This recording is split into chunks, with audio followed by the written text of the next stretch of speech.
Hola a todos, muy buenas tardes. Un saludo desde acá en la oficina de representación del gobierno del estado de Chihuahua en la Ciudad de México.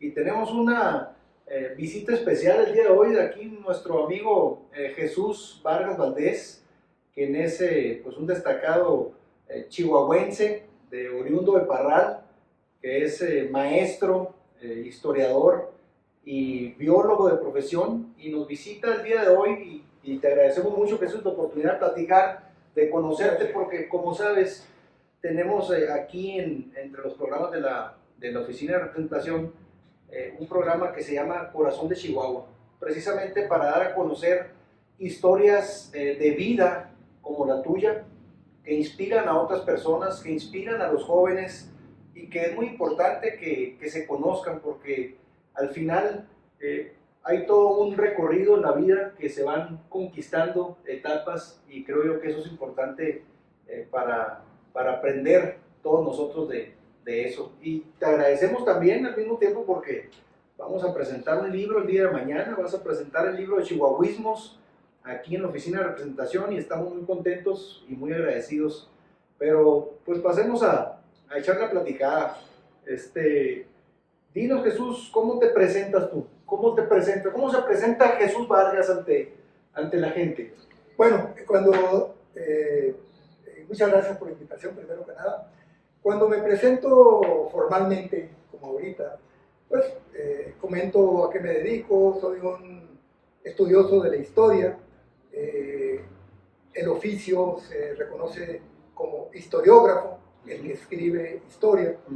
Y después de 20 años de trabajar en el magisterio, de dar clases desde una escuela primaria rural hasta universidad, empecé a investigar en 1986 sobre la historia de Chihuahua, y ahí me quedé.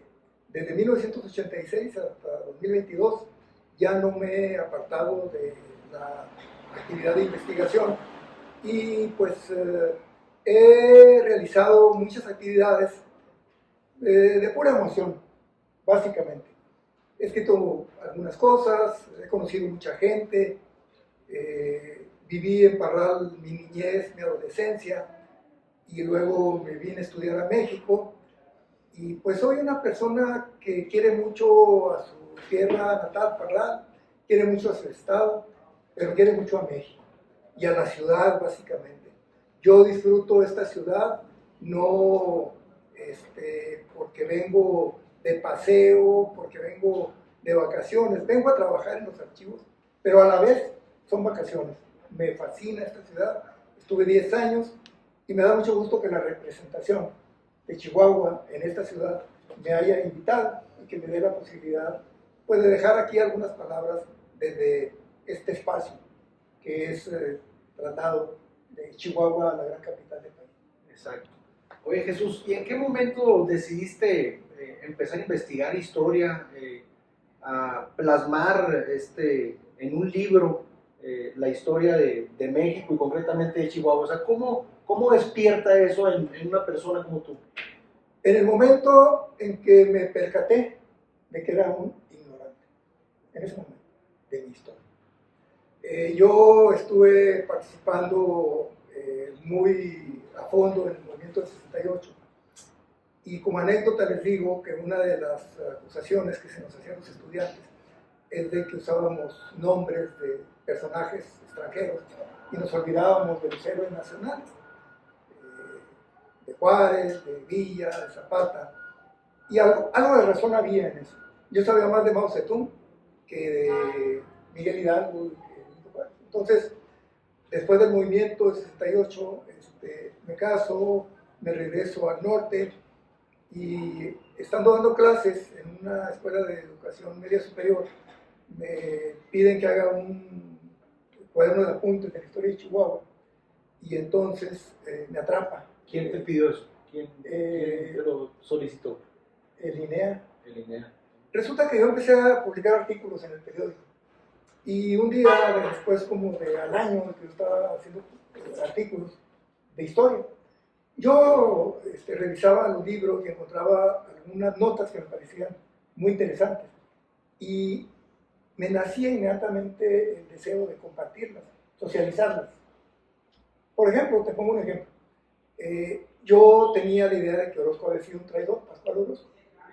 Y cuando me doy cuenta que hay un periódico de 1925 donde aparece la entrada del cuerpo de Orozco del Paso, Texas, a Chihuahua, y que le hacen valla a miles de personas en 1925, yo digo, carajo, a un traidor no se le hace homenaje. Claro. Entonces, yo empecé a publicar artículos de Orozco y de otros temas. Entonces, uno de los directivos de INEA va a Chihuahua y me invita a comer.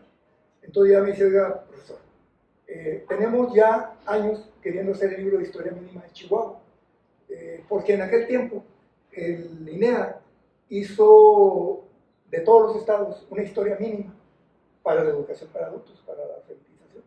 Entonces me dijeron, hemos intentado 2 veces hacer este libro y no hemos podido, porque no nos satisface, pues queremos que usted lo haga.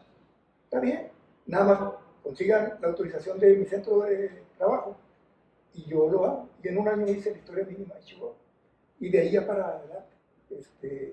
Fue como una especie de introducción. Porque, ¿Cuántos libros, Jesús? no, hay un problema aquí. Hay libros que yo siento que son totalmente creatividad mía, ¿sí? Y hay libros que son recopilaciones. Por ejemplo, este que estoy viendo aquí de Chihuahua, Raíces de una vocación electoral, es un libro de documentos, básicamente. O este mismo, ¿no? Que eres colaborador. Soy coordinador.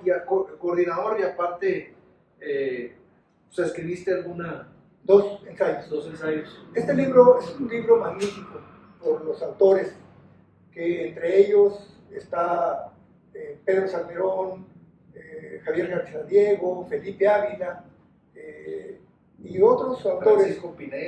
Francisco Pineda, que murió y que es el historiador más importante del zapatismo. Entonces son varios ensayos dedicados a Felipe Ángeles. Es un libro muy, muy fascinante, muy bello, porque nos muestra la figura completa de Felipe Ángeles. Entonces, bueno, volviendo a la pregunta, pues yo diría que libros que yo puedo decir que son mis hijos, mis creaciones, serán unos 10, 12 libros. Y libros que son recopilaciones, como el de Viajantes por Chihuahua, que es un libro fascinante de 4 viajantes que están en Chihuahua a mediados del siglo XIX, en la medianía, que muestran sus experiencias con los chihuahuenses entre 1849 y 1852.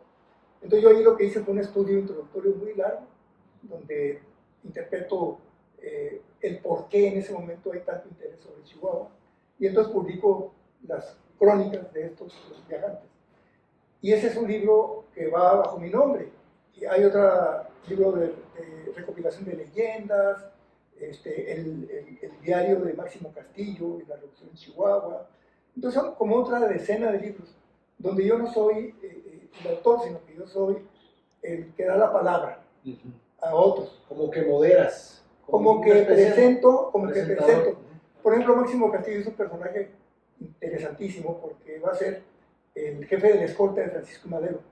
Cuando Madero está en Chihuahua, en febrero de 1911, Madero por fin entra a Chihuahua, por cuestiones allí de política interna, él decide atacar Casas Grandes el 6 de marzo de 1911, y ya me lo andaban matando ahí.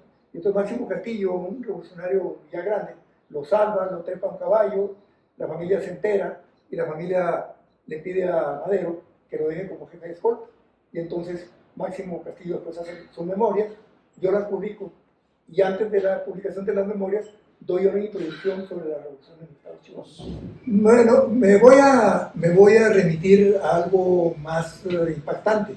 Álvaro Ríos fue un dirigente que llegó a Chihuahua en 1959, a la región de Ciudad Madera, y al año siguiente, en 1960, ya tenía armado un gran movimiento de campesinos inconformes con el cacicazgo. Y entonces, durante 4 años, Álvaro organiza, y finalmente, de los dirigentes campesinos que surgen de este movimiento, surge la guerrilla del 23 de septiembre de 1965. que fue una guerrilla que por primera vez se planteó en este país una revolución socialista. Y Álvaro Ríos es el que está muy involucrado, sin haber sido guerrillero. Él más bien lo que organizó fue un movimiento campesino que se extendió en todo el estado, pero que encontró el bloque de la solución de los problemas porque él participaba en una organización que no era la oficialista, que no era la CNC. Él hizo su trabajo de la UOCM, que dependió del PPS, del embargo Toledano. Entonces, Álvaro se conecta en el 68 con algunos dirigentes de CNH e invita a que vayan a ayudarle a organizar el movimiento en el norte, porque él venía de Sonora. Ya en Sonora él había organizado grupos campesinos, porque su padre era un agrarista, y entonces él quería formar varias agrupaciones campesinas en el norte, Sonora, Durango, Chihuahua, Coahuila. Y entonces él, como tenía una ideología maoísta, y nosotros éramos maoístas en ese momento, nos invita y nos vamos con unos 20 estudiantes a hacer un trabajo ahí. Mira. Y estamos un tiempo y luego de ahí nos pasamos a Durango y luego a Santa Bárbara, Coahuila. ¿Y ahí conociste a tu esposa? Ahí en el... No, en México. Aquí. En México. Ella era del Comité de Lucha de Ciencias Biológicas. Okay. Era la fotógrafa. Entonces en el movimiento... No, ahí nos conocimos. Uh-huh. Y en el 70, cuando ya me invitan a mí a irme en este grupo, a hacer trabajo campesino, a integrarme al pueblo, yo le digo un día a mi esposa, pues que ya me voy a hacer la revolución. Así, era la idea, ir a hacer la revolución. Digo, pues ya me voy a hacer la revolución. ¿Qué? Pues sí, tú dime, piénsala una semana y tú me dices, vámonos. Y nos fuimos juntos. Qué buena aventura, ¿no? Bueno, sí, por cierto, el 3 de mayo del 73 nos secuestraron, nos tuvieron desaparecidos 5 semanas en el campo municipal número 1, ya por otro movimiento que estábamos haciendo en la ciudad de Durango, de invasión de tierras, pero ya urbanas, y pues ahí nos la llevamos. 5 semanas secuestrado. Sí, sin saber nadie dónde estábamos, exigiendo todos. ¿Son un grupo de personas o a ti y a tu mujer nada más? A mí y a mi mujer nada más. A los demás los secuestraron y los fueron levantando en Durango, en Nuevo León, en Chihuahua. Les hacían simulacros de fusilamientos. Y la idea del gobernador de Durango era desaparecer. Nada más que pues, el gobierno federal no tuvo esa posición. ¿Cómo se logró la libertad? Porque hubo en esos días hubo muchas movilizaciones donde se exigió nuestra presentación. Hubo presión del gobierno.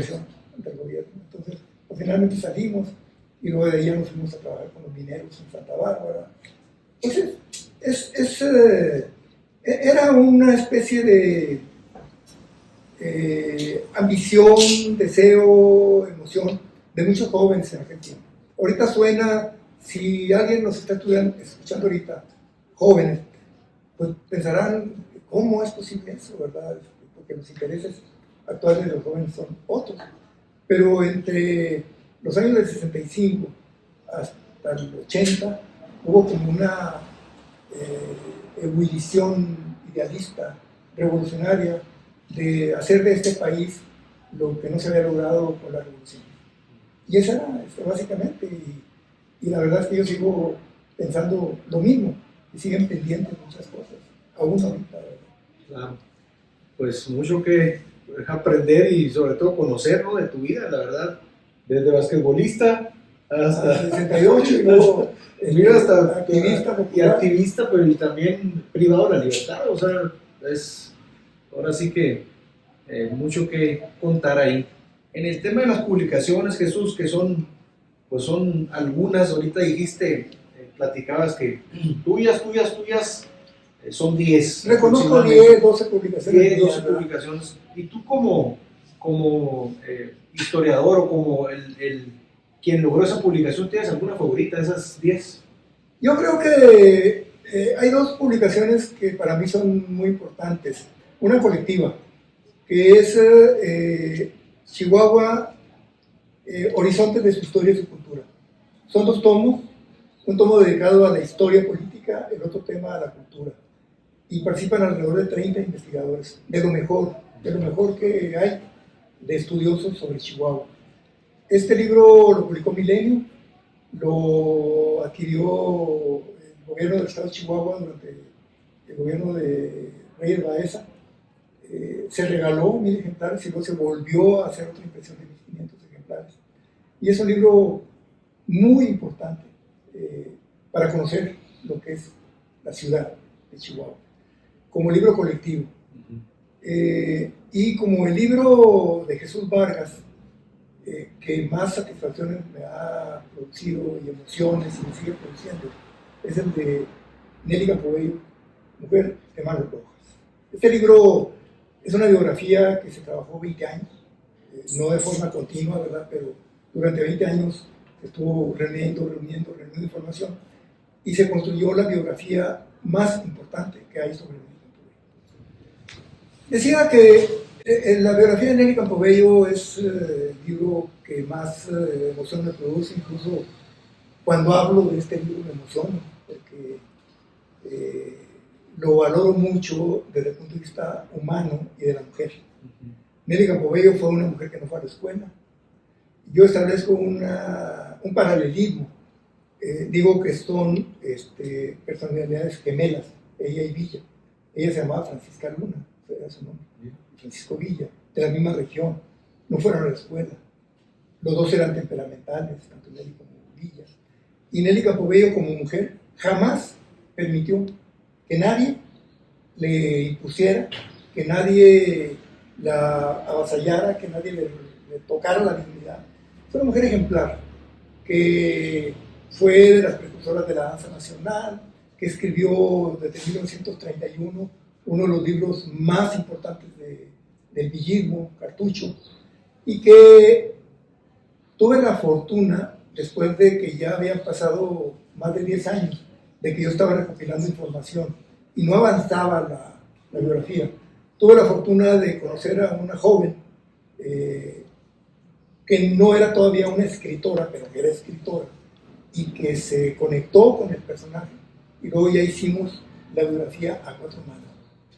Y la gran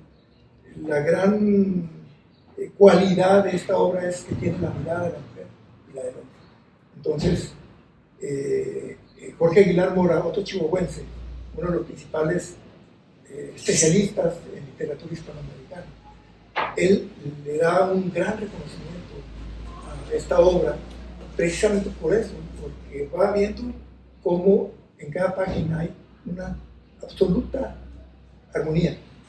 Y es que yo siempre lo digo, cada página del libro la discutimos. No hubo nada de que yo hago este capítulo y usted hace este otro. No. Página por página fuimos analizando. Y hasta que no estábamos de acuerdo en cada página, ya pasábamos y pasábamos. Y ¿Qué podía pasar en algo que no hubiera un acuerdo pues no sé, alguna parte de la biografía o alguna parte de lo que se quería platicar? ¿Cómo lo resolvían? O sea... no discutíamos. Y hasta que alguien, si no era yo el que estaba de acuerdo, con argumentos aceptaba o al revés. Es un trabajo muy especial, que no es fácil. No es fácil por los egos, hasta por el machismo, que de repente yo, Jesús Vargas, que es mayor que la coautora, yo decía, no, pues yo soy el titular de la biografía. Yo tengo más tiempo. Yo te junté toda la información. No, realmente para mí esa experiencia desde la mirada humana, para mí ha sido formidable, ¿verdad? Haber tenido la oportunidad de construir una biografía que nos emocionó a los dos y que nos cautivó a los dos y producir un libro como este. ¿Cuál es la técnica, Jesús? O sea, ¿cuál es el proceso que sigues? ¿Siempre es la misma? Básicamente, todos los trabajos que yo hago, cruzo mucho la información. Me gusta mucho la investigación hemerográfica, cuando se puede, periódicos. El periódico a mí me gusta mucho trabajarlo. Los archivos, obviamente, ¿verdad? Los archivos documentales, la entrevista, me fascina a mí entrevistar a la gente. O sea, tú dices, tengo que contestar todo esto, tengo que seguir todo esto para decir, ya lo terminé. Sí, sí, para ir llenando temas. Yo me hago muchas preguntas, para empezar. Me hago muchas preguntas. Por ejemplo, otro de los libros que me ha dado muchas satisfacciones es Villa Bandolero. Villa Bandolero es un libro que trata un tema que nadie había tratado.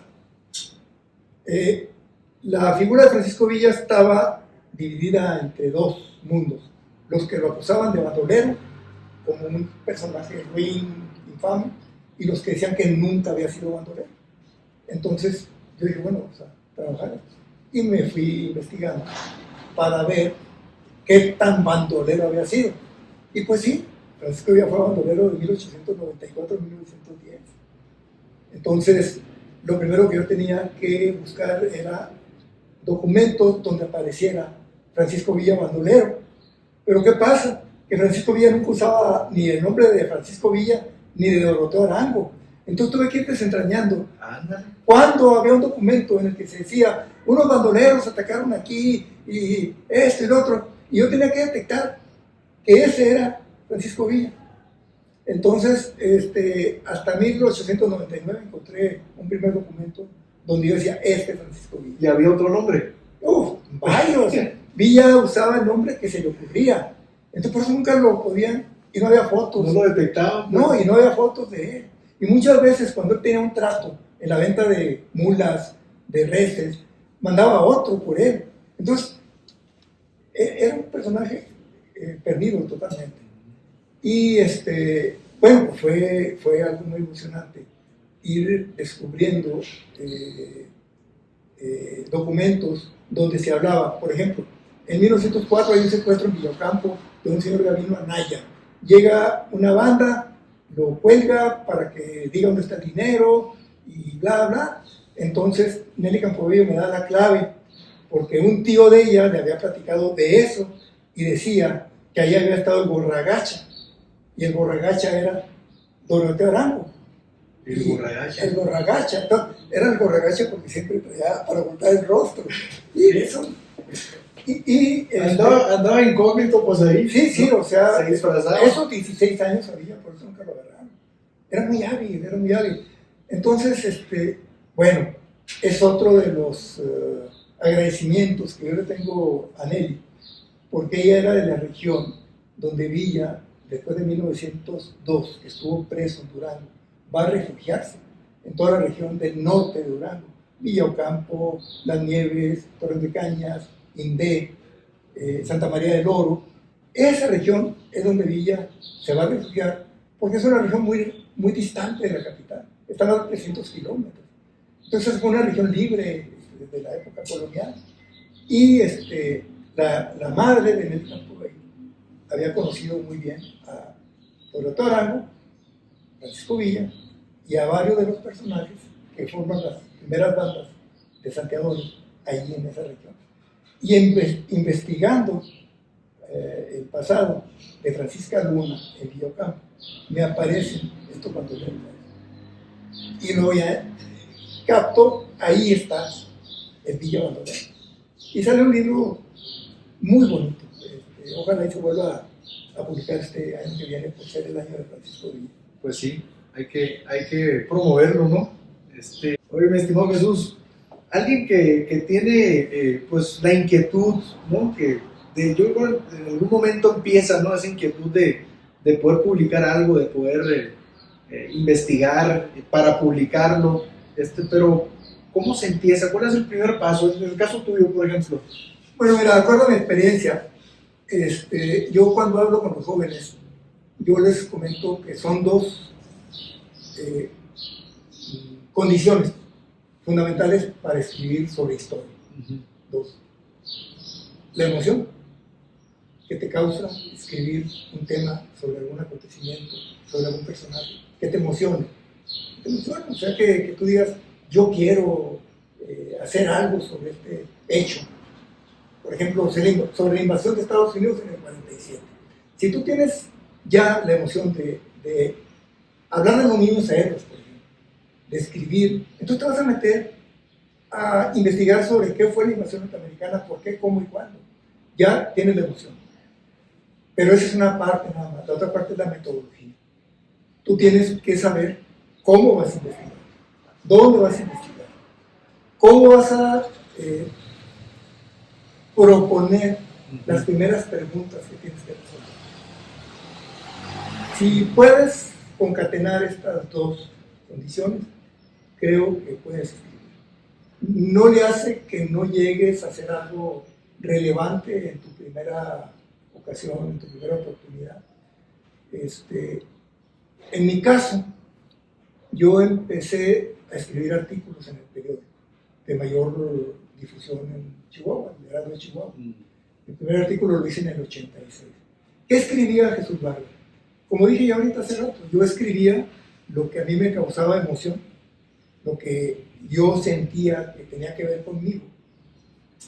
Y no me interesó reconocimiento, ni dinero, ni nada. O sea, simplemente yo empecé a publicar por emoción. Y con los años fui teniendo contacto con gente que tenía metodología. Y tuve la oportunidad maravillosa de conocer personalidades que me infundieron mucha confianza.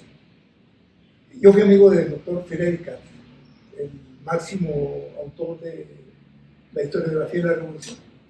Estuve en su casa, me apreció mucho. ¿Cómo lo conociste, Jesús? En un encuentro de Ciudad Juárez, 1990, cachito. Él fue maestro emérito de la Universidad de Ciudad Juárez, fue una persona muy querida por la universidad. Y precisamente en la primera ocasión en que estuvo el doctor Katz en un encuentro que yo fui, yo le regalé una copia de las memorias de Máximo Castillo, porque a él le interesó el personaje. Y de ahí en adelante ya se dio una relación que cada vez se fue madurando. Y así como el doctor Katz conocía a otras personas que pues no lo va a poder hacer no va a poder tener esa oportunidad cualquier estudiante, pero sí va a poder tener la oportunidad de conocer maestros que saben mucho de cómo hacer la investigación, de cómo se debe de trabajar en los archivos, cómo se debe de cruzar la información para no caer en errores. Entonces, creo que esa es la primera condición, y la modestia. Creo que nadie debe empezar a hacer historiografía con la mira de hacerse famoso, de producir una gran obra, sino simplemente darse el gusto de dar a conocer, de socializar algo que a él le causa emoción y que considera que a las personas que lo lean les va a causar la misma emoción. Básicamente es eso. Y convencí al maestro de que en uno de los cuadros del módulo pusiera la ley electoral de 1858, que quedara plasmado que en Chihuahua se había hecho el voto directo en 1858. Cosas así por el estilo. El maestro había puesto en un conjunto de música, en una fiesta donde está Juárez, a un acordeonista. Y yo dije, maestro, no había acordeones en Chihuahua. En Chihuahua la música de banda es de viento, como en Sinaloa y como en la Sierra de Sonora, saxofón, clarinete, flauta, contrabajo, pero acordeón no. Y le quitó el acordeón al músico. Le puso saxofón. Ese tipo de cosas. No, pues muy importantes. No, pues, son como anécdotas.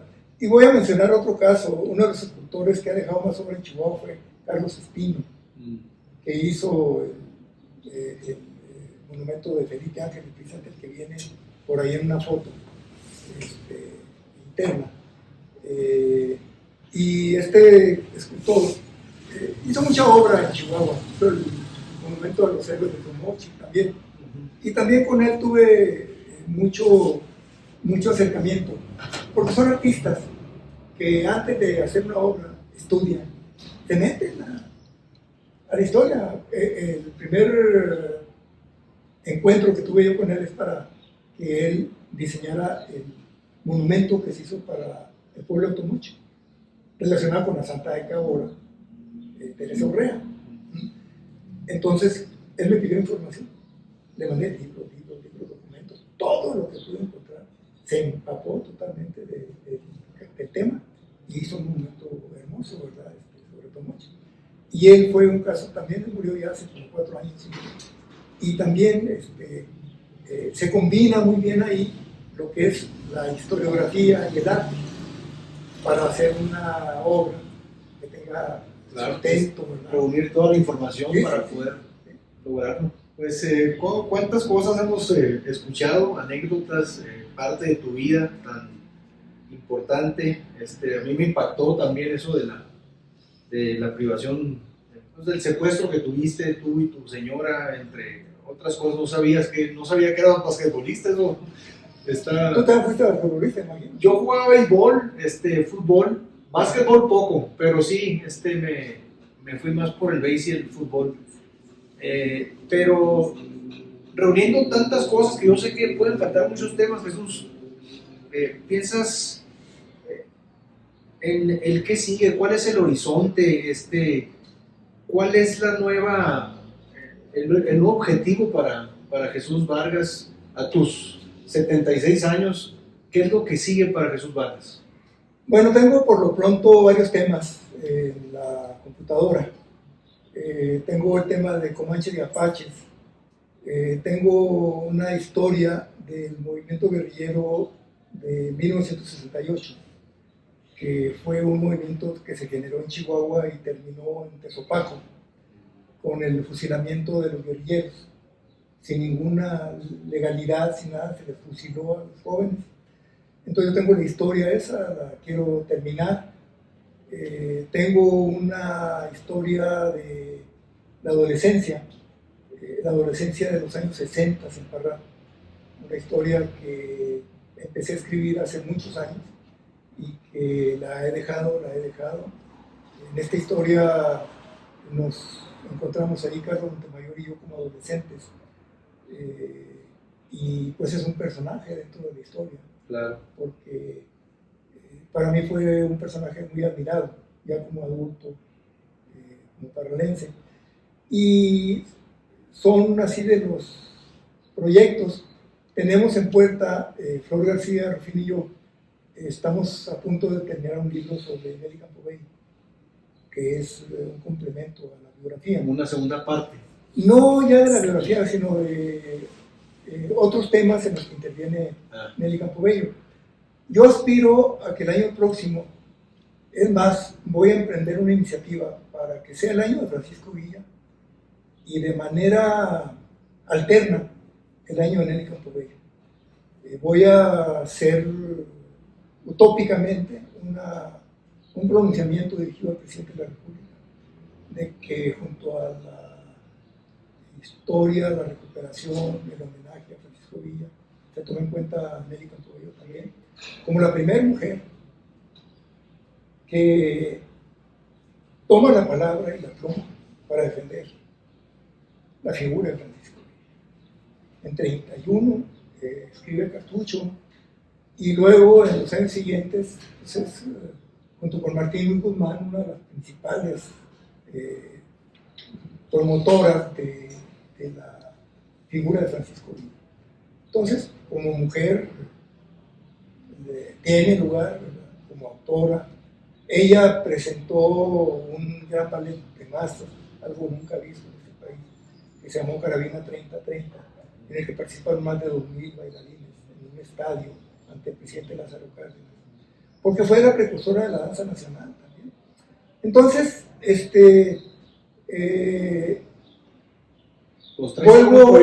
vuelvo al tema de la emoción, pero ahora falta la utopía de Jesús Vargas. La utopía de Jesús Vargas es escribir cuentos y se puede una novela, aunque sea una novela. Y lo vas a lograr. Ya tengo algunos ejercicios de cuentos y uno precisamente un cuento en el que entra Francisco Villa. pues vamos a estar nosotros muy contentos de poder hacer una presentación acá también de esos cuentos, de esas novelas, de los futuros proyectos. Vamos presentando, propongo la representación de Chihuahua, que el año próximo se presente el libro de Parral, La ciudad que permanece, de Carlos Montemayor, y que de pasada le hagamos un homenaje a Carlos. Cuenta con nosotros, mi amigo. Claro que sí. Y te Comprometido. agradecemos mucho el que nos compartas parte de tu trayectoria, de tu vida personal, que la gente conozca. Esto para nosotros es el objetivo en este programa que se llama, o que hemos denominado Corazón de Chihuahua, porque ese es el corazón de Chihuahua, su gente al final, Ya. esas historias de vida, ¿no? Que sirven para inspirar a los demás. Y te agradecemos mucho también por la presentación del libro que harás mañana, el libro de Chihuahuismos, y a todos los invitamos a que estén pendientes de nuestras redes sociales para que conozcan de esta entrevista y que conozcan también del evento que se va a llevar a cabo el día de mañana 7 de diciembre a las 5:30 de la tarde aquí en la Oficina de Representación del Gobierno del Estado de Chihuahua. Muchas gracias por acompañarnos. Saludos.